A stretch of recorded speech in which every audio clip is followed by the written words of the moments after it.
आज ये फिर से एक नई वीडियो आप लोग लेकर बीच में आ गए हैं। और ये वीडियो है जो इकोनॉमिक्स का है, क्लास 10th का है, जो बहुत एग्जाम के व्यू से जो बहुत इंपॉर्टेंट क्वेश्चन होने वाले हैं। और ये क्वेश्चन के लेकर आपके बीच आए हैं और देखते हैं क्वेश्चन के आंसर किस प्रकार ये ऑब्जेक्टिव है, किस प्रकार से। तो देखिए पहला क्वेश्चन पढ़ते हैं। इसमें 8 नंबर क्वेश्चन दिया है, तो 8 नंबर क्वेश्चन पढ़ते हैं और बताते हैं आपको जो इसका आंसर क्या होगा।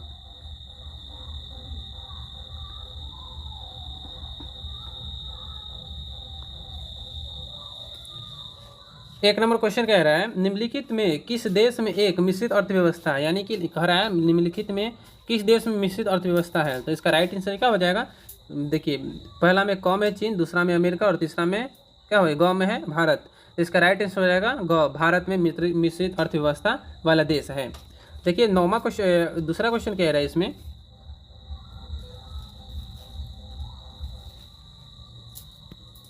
चलिए दूसरा क्वेश्चन को देख लेते हैं। दूसरा क्वेश्चन क्या कर रहे हैं,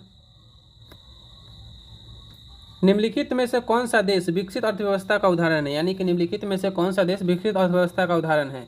तो इसका राइट आंसर हो जाएगा बाबू क्या हो जाएगा, अमेरिका, जो विकसित अर्थव्यवस्था का उदाहरण है। उसके बाद 10वां देखिए अगला तीसरा क्वेश्चन कह रहा है इसमें, ये इसका 10 नंबर क्वेश्चन है। अर्ध विकसित देशों की कार्यशील जनसंख्या का अधिकांश भाग संलग्न रहता है, यानी कि जो आधा विकसित देश हैं उसका जनसंख्या जो है ना किस कार्य में लगा होता है। तो देखिए इसका राइट आंसर हो जाएगा प्राथमिक क्षेत्रों में लगे होते हैं। चलिए देखिए दूसरा 11वां क्वेश्चन है, निम्नलिखित में से किस क्षेत्र को प्राथमिक क्षेत्र कहा जाता है, और निम्नलिखित में से किस क्षेत्र को प्राथमिक क्षेत्र कहा जाता है बाबू। तो इसका राइट आंसर हो जाएगा कृषि क्षेत्र को प्राथमिक क्षेत्र भी कहा जाता है। चलिए 12 नंबर क्वेश्चन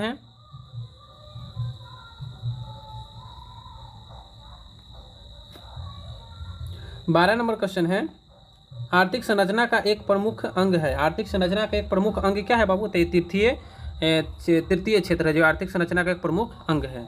उसके बाद देखिए 14 नंबर क्वेश्चन इसमें देखिए, निम्नलिखित में कौन सा सामाजिक संरचना का अंग है, कौन सा सामाजिक संरचना का अंग क्या है, इनमें से सभी, यह जो है शिक्षा, उसके बाद स्वास्थ्य, आवास, ये सभी सामाजिक संरचना के अंग हैं। 15 देखिए, निम्नलिखित में से कौन सा नवीकरणीय प्राकृतिक संसाधन है। अब निम्नलिखित में कौन सा नवीकरणीय प्राकृतिक संसाधन है, तो देखिए प्राकृतिक संसाधन वो हो जाते हैं जो प्राकृतिक रूप से पाए जाते हैं। तो नवीकरणीय पूछ रहा था, भूमिगत, यानी कि भूमि का भी खत्म होने वाला है नहीं, ये प्राकृतिक और नवीकरणीय संसाधन है। कोयला, पेट्रोल, ये सब तो कभी ना कभी, गैस, ये सब कभी ना कभी खत्म हो जाएंगे, तो ये सब नहीं हो जाएगा। उसके बाद 16 नंबर कहते हैं विश्व पर्यावरण एवं विकास योजना की स्थापना कब हुई थी। विश्व पर्यावरण एवं विकास योजना की स्थापना कब हुई थी बाबू। तो इसका राइट आंसर हो जाएगा ऑप्शन ग हो जाएगा 1985 ईस्वी में। चलिए आगे क्वेश्चन चलते हैं।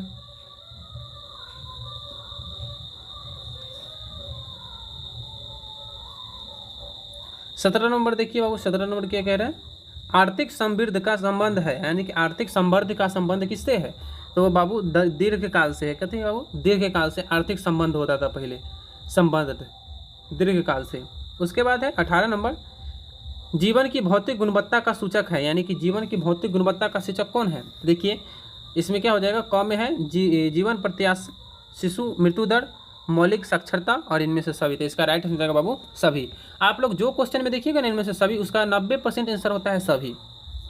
चलिए 19 नंबर देखिए, भारत में योजना आयोग की स्थापना कब हुई थी, और भारत में योजना आयोग की जो स्थापना हुई थी बाबू वो कब हुई थी, तो 1950 ईस्वी में भारत में योजना आयोग की स्थापना हुई थी।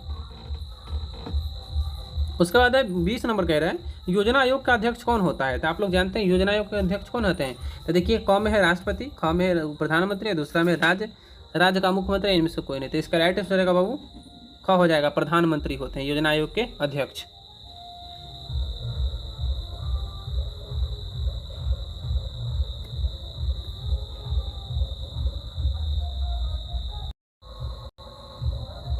चलिए 21 नंबर क्वेश्चन इसके देखिए, 21 नंबर कह रहा है, राष्ट्रीय विकास परिषद का गठन हुआ था, यानी कि राष्ट्रीय विकास परिषद का गठन कब हुआ था बाबू, तो 1992 ईस्वी में राष्ट्रीय विकास परिषद का गठन हुआ था। चलिए अगला क्वेश्चन है, भारत की प्रथम पंचवर्षीय योजना का कार्यकाल था, यानी कि भारत के प्रथम पंचवर्षीय योजना का कार्यकाल क्या था। तो इसका राइट आंसर हो जाएगा बाबू ख हो जाएगा 1951 से लेकर 1956 ईस्वी तक। अगला क्वेश्चन है,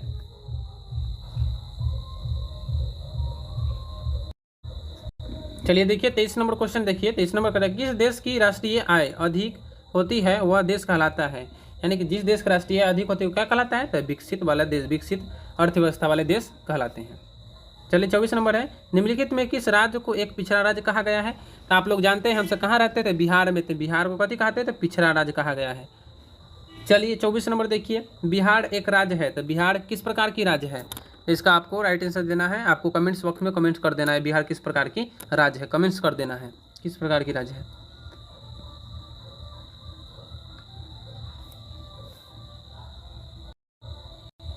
चलिए 26 का देखिए, 26 का रहा है बिहार के आर्थिक पिछड़ेपन का प्रमुख कारण है, यानी कि बिहार के आर्थिक पिछड़ेपन का प्रमुख कारण क्या है बाबू, इसका देखिए जनसंख्या में वृद्धि, उसके बाद बाढ़ एवं सुखाड़ का प्रकोप, कृषि पर अत्यधिक निर्भरता और इनमें से सभी। तो इसका राइट हो जाएगा इनमें से सभी।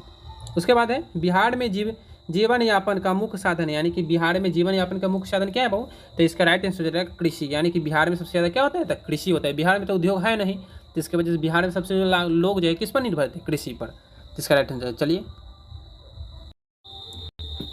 चलिए अब राज्य एवं राष्ट्र की आय में से एक नंबर से क्वेश्चन देखते हैं। एक नंबर क्वेश्चन क्या कर रहे हैं,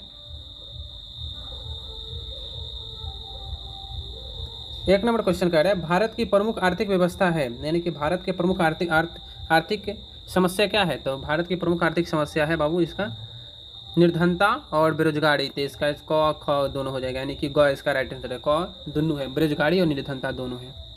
दूसरा क्वेश्चन कह रहा है भारत की नवीन आर्थिक नीति लागू हुई थी, यानी कि भारत में नई आर्थिक नीति कब लागू हुई थी, तो बाबू इसका राइट आंसर है ख 1990 से 91 इसमें भारत में नई आर्थिक नीति लागू हुई थी।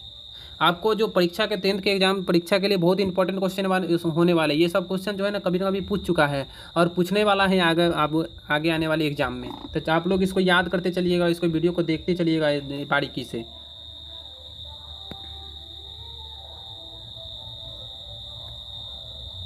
चलिए 3 नंबर क्वेश्चन देखिए। 3 नंबर कर रहा है किस राज्य में नागरिकों का जीवन स्तर नागरिकों का जीवन स्तर निर्भर करता है, यानी कि किस राज्य के नागरिकों का जीवन स्तर किस पर निर्भर करता है, तो इसका राइट आंसर हो जाएगा बाबू शुद्ध घरेलू राष्ट्रीय उत्पाद पर, यानी कि किसी भी राज्य का जो जीवन स्तर, नागरिक का जीवन स्तर होता है वो शुद्ध राष्ट्रीय घरेलू उत्पाद पर निर्भर करता है।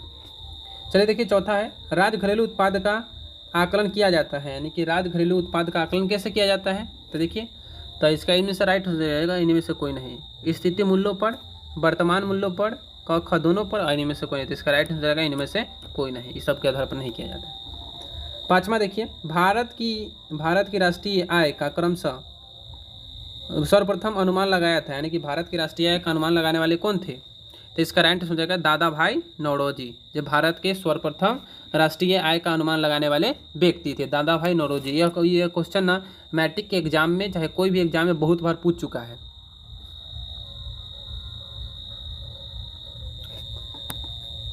आगे क्वेश्चन कह रहे हैं 6 नंबर, भारत में वित्तीय लेखा वर्ष की अवधि है, यानी कि भारत के वित्तीय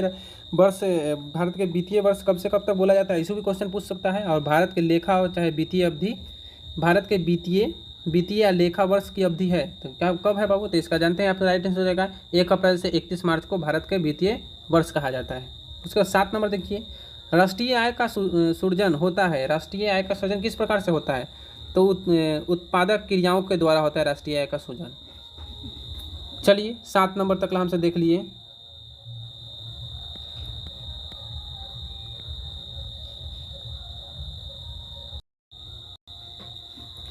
चलिए देखिए अब इसका है, इसमें जान लेते हैं मुद्रा और मुद्रा बचत और साख के बारे में है ये चैप्टर, तो इसका ही क्वेश्चन है इसमें और मुख्य रूप से इसी का पढ़ रहे हैं। तो देखिए इकोनॉमिक्स का ये सब क्वेश्चन है जो क्लास 10th के एग्जाम में सीधे सीधे पूछ लेते हैं और पूछने वाले हैं। देखिए 2026, 27, 28 जो भी है उसमें पूछबे करता है, ये सब क्वेश्चन हमेशा पूछते हैं। तो चलिए देखिए तीसरा क्वेश्चन देखिए, तीसरा क्वेश्चन देखिए, मुद्रा की वैधानिक परिभाषा किसने दिया था, यानी कि मुद्रा की जो है ना सबसे सुंदर और सबसे वैधानिक परिभाषा किसने दिया था, तो उसको देने वाले व्यक्ति कौन थे, तो प्रोनोप ने दिया था। कौन दिया था बाबू, तो प्रोनोप।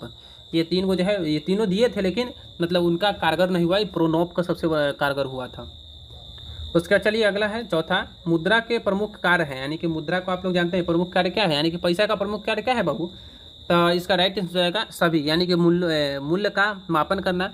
देखो मूल्य का मापन कैसे करता है, जैसे कि मान लेते हैं कोई भी वस्तु होता है तो उसको किस प्रकार से खरीदते हैं, मूल्य यानी कि उसका एक दाम लगाते हैं ना, तो ये पैसा जो है ना, तो दाम लगाते हैं वो उतना ही पैसा नहीं देते हैं, तो ये जो पैसा है तो मूल्य का मापन भी करता है। उसके बाद विनिमय का माध्यम भी है, विनिमय यानी कि एक स्थान से एक आदमी के पास से दूसरे आदमी के पास यह जाता है। अब कुछ हम खरीदते हैं, मान लेते हैं दुकान से कुछ खरीदते हैं, उसको पैसा देते हैं कि ना, तो वही ना विनिमय कहलाता है।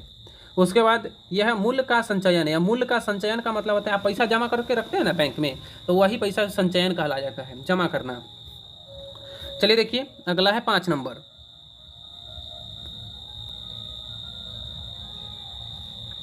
5 नंबर कह रहे हैं निम्नलिखित में विधि ग्राह का मुद्रा कौन है। निम्नलिखित में विधि ग्राह का मुद्रा कौन है, तो नोट और सिक्के विधि ग्राह का मुद्रा है, यानी कि छोटे छोटे लोग हैं नोट और सिक्के से काम कर लेते हैं। उसके बाद छठा है वित्तीय विनिमय का सर्वोच्च माध्यम क्या है, यानी कि विनिमय का सर्वोच्च माध्यम क्या है बाबू, तो इसका राइट आंसर हो जाएगा बाबू ख, मुद्रा। विनिमय जो है यानी विनिमय किसको कहते हैं, यानी कि व्यापार नहीं जानते हैं, कुछ खरीदते हैं तो उसका क्या है, कुछ खरीदते हैं तो उसको क्या देते हैं, पैसा देते हैं, तो ये मुद्रा विनिमय। उसके 7 नंबर है मुद्रा का वह धुरी है जिसमें चारों ओर अर्थ विज्ञान घूमता है, यह किसका अर्थशास्त्री का कथन है। यानी कि कह रहा है क्वेश्चन है मुद्रा वह धुरी है जिसके चारों ओर अर्थ विज्ञान घूमता है, यह किस अर्थशास्त्री का कहना था, तो इसका राइट समझेगा बाबू ग, इसका मार्शल का कहना था, ये मार्शल का परिभाषा था।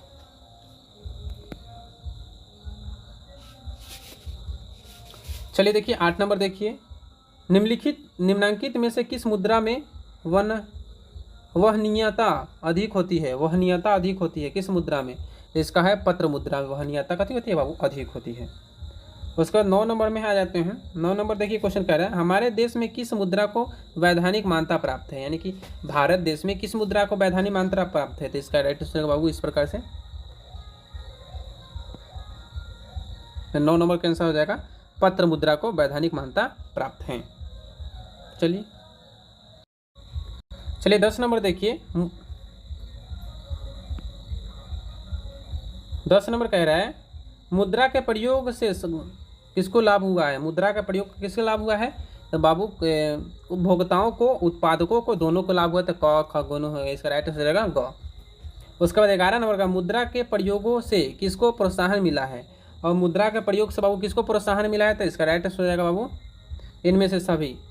11 का राइट आंसर हो जाएगा बाबू इनमें से सभी, बचत, पूंजी का निर्माण, ऋणों का लेन देन, इनमें से तीनों, तो इनमें से राइट आंसर हो जाएगा इनमें से तीनों, ये तीनों हुआ है मुद्रा के। चलिए 12 नंबर क्वेश्चन का देखते हैं। उसके बाद 12 नंबर क्वेश्चन कह रहा है पूंजी का निर्माण होता है, 12 नंबर क्वेश्चन बाबू कह रहा है पूंजी का निर्माण होता है, तो इसका आंसर हो जाए बचत द्वारा। पूंजी का निर्माण कैसे होता है, तो बचत द्वारा। आप मान लेते हैं आप 500 रुपया कमा रहे हैं और उसमें 300 रुपया खर्चा कर रहे हैं और 200 रुपया बचा रहे हैं, वो जो बचा कर रखे हैं तो क्या कर रहे हैं, तो पूंजी का ना आपका निर्माण हो रहा है, आपको जो पीछे पूंजी है तो उसका निर्माण हो रहा है वो। 13 नंबर है साख का अर्थ होता है, तो इसका राइट आंसर होगा बाबू साख का अर्थ कहते होता है विश्वास करना या ऋण लौटाना, यानी कि ऋण लौटा देना है। मान लेते हैं कोई से उधार लिए हैं, चाहे कोई से ब्याज पर पैसा लिए हैं, उसको लौटा देते हैं, तो मतलब ब्याज और पैसा आदमी को किस लिए देता है, कला कि विश्वास होता है जब आप उसको लौटा दीजिएगा, तो इसलिए वो ऋण, तो वही यहाँ पे विश्वास करना या चाहे ऋण लौटाना साख का अर्थ होता है, तो इसका राइट आंसर रहेगा क ख दोनों। उसके बाद चलिए देखिए 14 नंबर क्वेश्चन का देखिए।